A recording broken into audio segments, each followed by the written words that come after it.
I wash a lot of PC parts, even whole computers, and if you're here, it's because you've probably seen me wash a high-end GPU, and maybe you're wondering if it's actually tap water or if it is some special fluid, and if I am breaking that hardware, if it's just for views, or if it is actually something I do in my day-to-day job as a PC builder and technician. And the short answer is it's all real. I'm actually not breaking any of the hardware you see me wash, and it's often part of a repair procedure or just a way to really clean certain PC parts that need it to work properly. Now, welcome back at ImWateringPSUs, and the reason I'm called this way is I've been doing this for a very long time. I actually started washing PC parts back when I was a teenager because I was buying some very used computers and the power supplies had a really bad smell and I had no way of getting it out. So the first time I tried just dipping it in isopropyl alcohol, and that actually worked. But isopropyl alcohol is fairly expensive, at least compared to water, and you cannot spray it at pressure. So the next step is actually try doing it with water. And the first few times I was really scared. I tried a lot of different procedures to make sure my power supply was fully discharged, but I succeeded. I actually, to this day, never broke any component washing it. During all these years, I developed the method for it, and it's not actually that simple. The scenic part is what you see on video. There's a lot going on behind the scenes. But in this video, we're covering exactly that and telling you all my secrets, because we have no secrets on this channel, as you saw with the PC flipping series. I'm telling you guys it all. Now, the first step to actually making that work is making sure there is no electricity running anywhere. That includes taking off the CMOS battery, fully and manually discharging a power supply, which is a procedure where you need to short the pins on the actual 24 pin. I use a specific adapter for it, but you can also just bridge it. I then go ahead and short the back of the power supply with a long screwdriver with a plastic end to it, and generally also wait a few hours from the last time it was plugged in, even after doing all of this, just to make sure. A good way is to also connect a fan to it and just see if the fans actually spin to drain the PSU properly, or a motherboard with LEDs. For GPUs and RAM, it's a lot simpler, but still I try to wait a few hours since the last time they were actually plugged in. When I am 100% sure that they're fully discharged, then what you actually see on video happens. So I just bring them out in the garden,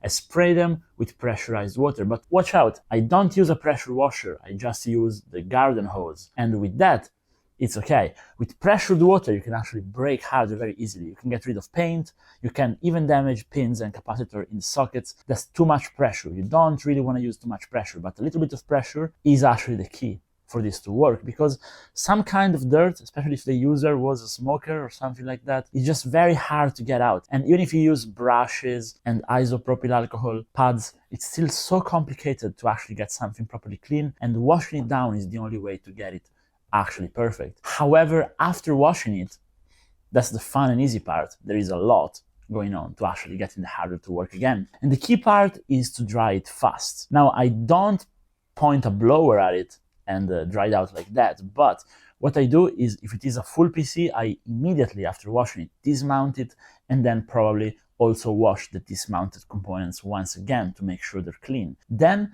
if we have, for example, a GPU with a water block, I actually go ahead and immediately disassemble the actual water block, because you want the PCB basically fully exposed. If it is a motherboard, I immediately take out the CPU and RAM after washing it, and even the NVMEs. It would also be a good idea to take off all the heat sinks, but you can generally get away with not doing that. As you know, I'm from Italy. We are lucky because the sun is very good here, but what I do is I use the Datavac, an air compressor, to actually get rid of the superficial water, and then I leave the components out in the sun. And that's key to not get rust. A few times I did not do this fast enough, I actually got rust in my components, which you can take off, but that means that your component took a hit in terms of life expectancy. And we don't want to do that. We want it to be perfect. Now, if you're in a colder country or if it's winter, this is going to be a lot trickier, but you can just place the components on a heater, but not too close to it, because heat can actually damage the components as well. It can crack plastics, it can cook your thermal pads and thermal paste. Speaking of which, those will need to get replaced after you wash the components. Now, thermal pads are actually a different topic. You could get away with not replacing them if you really dry them properly, because since they have that little oil, they tend to repel water, so it's not a big deal. But thermal paste you absolutely need to replace just to make sure. And also, come on, you're cleaning everything, it's just something you need to do. So you have the component looking brand new and actually performing brand new. So everything needs to be disassembled, dried up properly, and repasted. People always say that I'm probably using distilled water and that I'm probably dipping everything in isopropyl alcohol afterwards. And actually, none of those two things are true. I don't use distilled water simply because the water I use, it's regular tap water. Yes, it is conductive, but there is no electricity running, so it's no problem. And people say it's going to deposit minerals on the PCB, and it's regular water. It doesn't have enough minerals to bridge two components. It's no problem. I've done this countless times, so I can tell you that for sure. The dipping in isopropyl alcohol part is actually something I used to do back in the day, but the thing is that definitely speeds up the drying up time. But first of all, it has a cost because you need to spend on the isopropyl alcohol. Then all your components are gonna smell of isopropyl alcohol, and that's gonna stick a little bit, because in order to make sure you don't ingest said isopropyl alcohol, they put something with a very strong odor in it, and that's just bad. Plus, that's often gonna corrode the plastic bits and just damage aesthetically your components. So I don't do that. I use just water,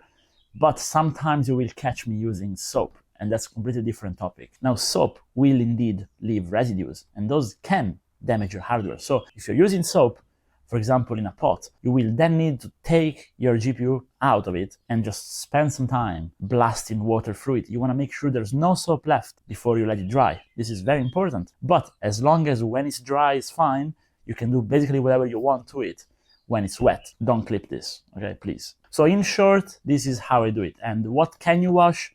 Literally anything that goes inside the computer, from hard disks all the way to water coolers. No problem. You can wash everything. You can also put stuff in the dishwasher if you want. I just do it in the garden because I find it's simpler, easier, and I also want to, eat on the plates that I put in my dishwasher, so I don't want to put chemicals in it. Now, as usual, I know you guys have a lot to say on these topics, so if you have any advice to improve my method, or if you want to say something for the people that I missed, please drop a comment down below. I hope this video was helpful, or at least interesting. And if you watched the video this far, drop a like and subscribe to support me, to allow me to keep making those washing videos. You can also now become a member to support the channel. See you guys in the next one.